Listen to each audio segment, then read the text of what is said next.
যে আম আর এই এতগুলো লঙ্কা, এই সব লঙ্কাগুলো আর এই আমগুলো কেটে নাও।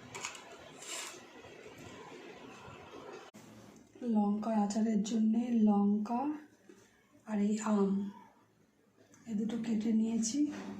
খোলায় লঙ্কা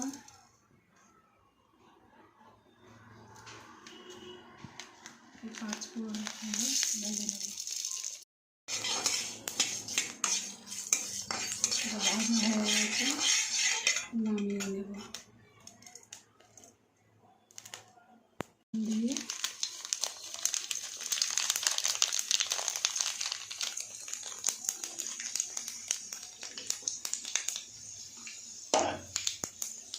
আমগুলো দিয়ে দেবো, নুন দিয়ে দেবো যাতে আমটা মজে যায় তাড়াতাড়ি।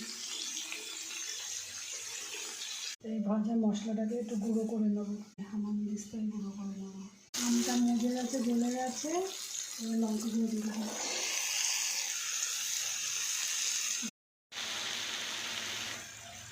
লঙ্কাটা আমার মজে গেছে, এবার লঙ্কার গুঁড়ো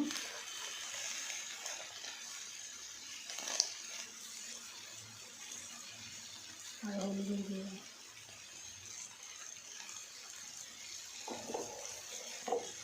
এটা হয়ে গেছে, নামানোর আগে একটু ভিনেগার দিয়ে দেবো।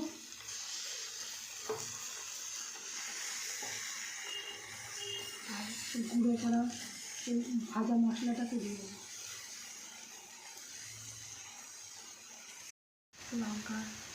লঙ্কার আচারটা হয়ে গেছে, এবার নামিয়ে নেব।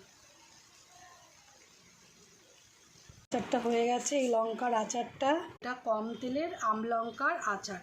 এই আচারটা 6 মাস অবধি আপনারা রেখে খেতে পারবেন। এটার দারুণ, মানে স্বাদটা দারুণ দুর্দান্ত হয়েছে।